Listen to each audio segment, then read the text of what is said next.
Good morning students.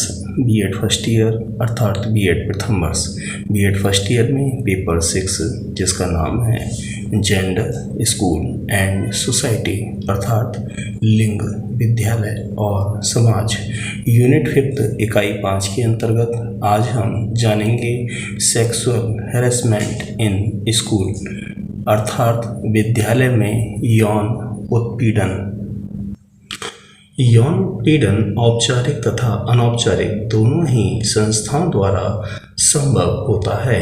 जहां औपचारिक संस्थान में विद्यालय, विश्वविद्यालय जैसे नियमित संस्थान आते हैं, वहीं अनौपचारिक संस्थान में ऐसे स्थान आते हैं जहां कार्य के नियमित घंटे तथा नियमित पाठ्यक्रम तो ही नहीं होते। ऐसे में पार्क, पब्लिक स्थान, सड़क पर राह चलते स्थान आदि सम्मिलित होते हैं। इनसे बचने के लिए हमारे संविधान में कई व्यवस्थाएं की गई हैं। मानव अधिकारों की सार्वभौमिक घोषणा के अनुच्छेद 5 में और अंतर्राष्ट्रीय सिविल तथा राजनीतिक अधिकार संविदा के अनुच्छेद 7 में ये प्रावधान किया गया है कि किसी भी व्यक्ति को यातना नहीं दी जाएगी या उसके साथ क्रूर, अमानवीय या अपमानजनक व्यवहार नहीं किया जाएगा या उसे ऐसा दंड भी नहीं दिया जाएगा। किंतु इसमें ना तो यातना शब्द को परिभाषित किया गया है, ना ही ये स्पष्ट किया गया है कि कैसे यातना और अन्य क्रूरतापूर्ण, अमानवीय या अपमानजनक व्यवहार या दंड को समाप्त किया जाए। इस यौन उत्पीड़न का स्वरूप शाब्दिक तथा अशाब्दिक दोनों ही प्रकार के व्यवहार शामिल हैं। शाब्दिक उत्पीड़न में बॉडी अर्थात शरीर पर की गई आलोचना यानी कि कमेंट्स, यौन अफवाह फैलाना, गंदे मजाक करना, गंदी कहानियाँ आदि आते हैं। शारीरिक उत्पीड़न अर्थात फिजिकल हैरेसमेंट में किसी से चिपकना, किसी को छूना, यौन उत्पीड़न, सेक्सुअल असल्ट आदि आते हैं। यदि किसी विद्यालय में कार्यरत अध्यापक या वहाँ काम करने वाला कोई कर्मचारी अच्छे मार्क के बदले आपसे कुछ सेक्सुअल चाहता है तो ये यौन उत्पीड़न का ही रूप कहलाएगा। महासभा ने 9 दिसंबर 1975 को यातना तथा अन्य क्रूर, अमानवीय या अपमानजनक व्यवहार या दंड की घोषणा देने से सभी व्यक्तियों के संरक्षण पर घोषणा को अंगीकार किया है। यातना को प्रभावी ढंग से समाप्त करने के लिए महासभा द्वारा 10 दिसंबर 1984 को एक अभिसमय अंगीकार किया गया जो यातना तथा अन्य क्रूर, अमानवीय या अपमानजनक व्यवहार या दंड के विरुद्ध अभिसमय के नाम से जाना जाता है। अभिसमय 26 जून 1987 को लागू हुआ। अब इसे 20 राज्यों द्वारा अनुसमर्थित किया गया है। अब हम लोग जानेंगे sexual harassment in formal institutions. औपचारिक संस्थाओं में यौन उत्पीड़न। औपचारिक संस्थाओं के अंतर्गत उन सभी संस्थाओं को सम्मिलित किया जाता है जो सरकारी नियम, सिद्धांत एवं संविधान के अनुसार कार्य को करते हैं।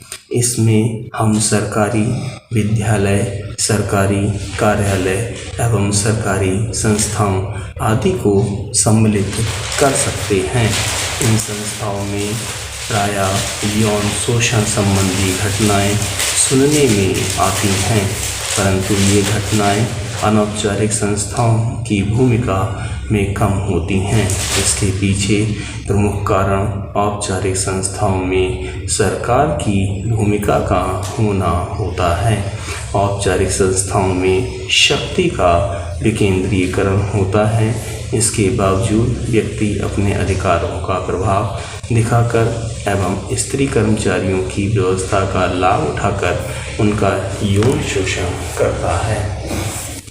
औपचारिक संस्थाओं में शोषण की घटनाओं को हम इस प्रकार से भी समझ सकते हैं।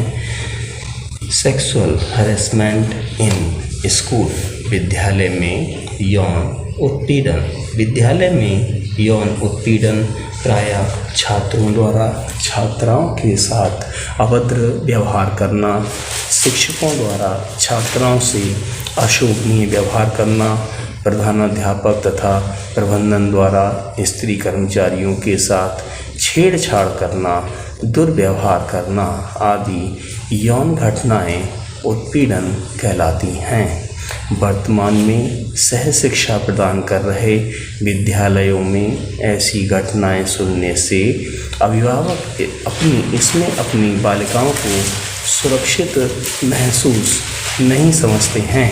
आज छात्राओं तथा विद्यालयी महिलाएं कर्मचारियों को जितना भय अथवा असुरक्षा बाहरी असामाजिक तत्वों से है, उससे कहीं अधिक विद्यालय के अंदर उपस्थित कर्मचारियों एवं छात्रों से होती है। इस प्रकार के बढ़ते घटनाक्रम विद्यालय के स्थिति और उसकी नैतिकता के पतन पर प्रश्न चिन्ह लगते हैं। अब हम लोग जानेंगे cause of sexual harassment in school, विद्यालय में यौन उत्पीड़न के कारण। विद्यालय में यौन उत्पीड़न के कारण निम्नलिखित हैं, जिनको हम इस प्रकार से समझ सकते हैं। विद्यालय में यौन उत्पीड़न प्रायः छात्रों द्वारा छात्राओं के साथ अभद्र व्यवहार करना, शिक्षकों द्वारा छात्रों के साथ अशोभनीय व्यवहार करने के अंतर्गत आता है।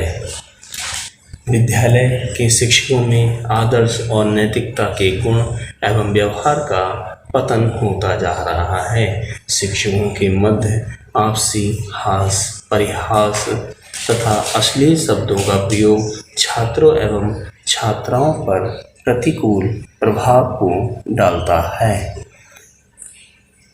अधिकारों के केंद्रीयकरण के परिणाम स्वरूप प्रबंधन समिति अपने अधिकारों का दुरुपयोग करती है।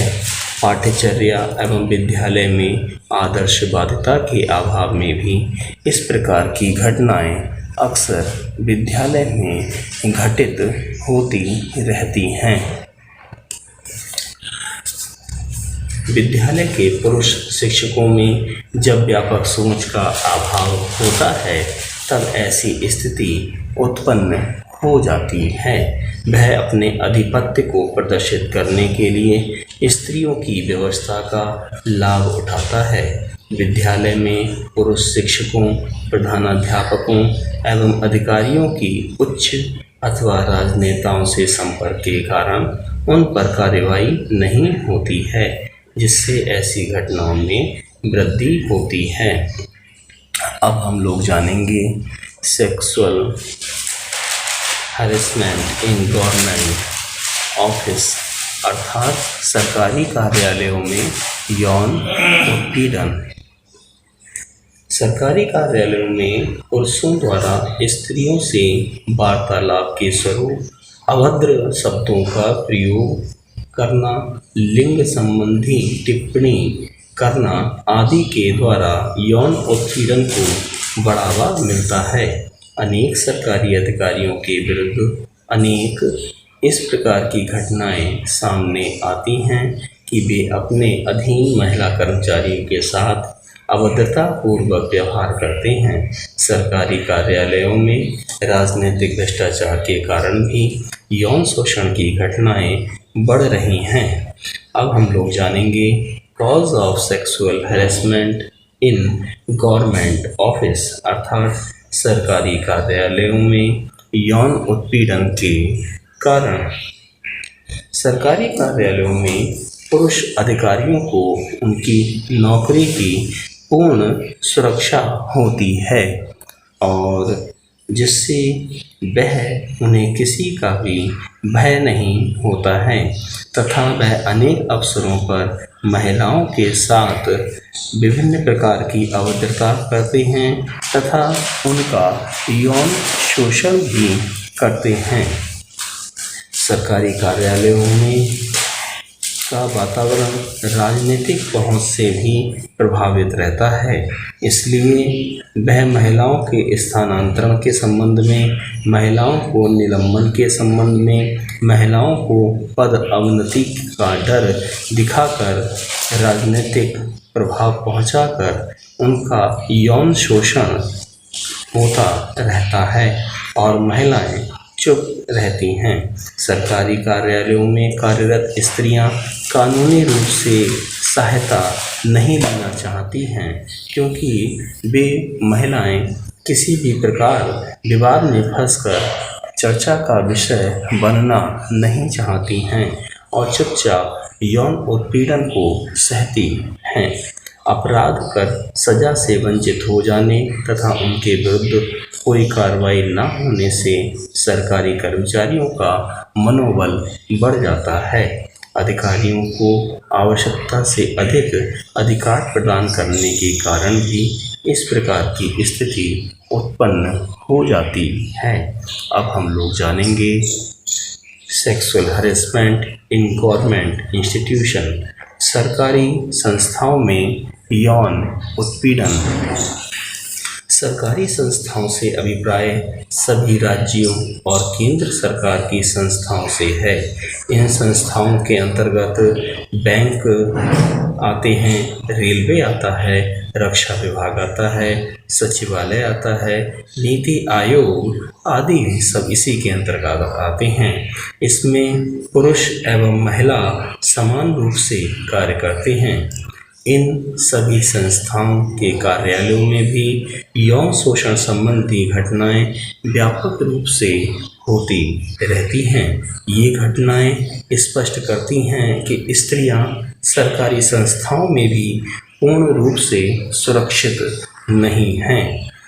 यदि सरकारी संस्थाओं में भ्रष्टाचार को समाप्त कर दिया जाए तो उनमें यौन उत्पीड़न को समाप्त किया जा सकता है।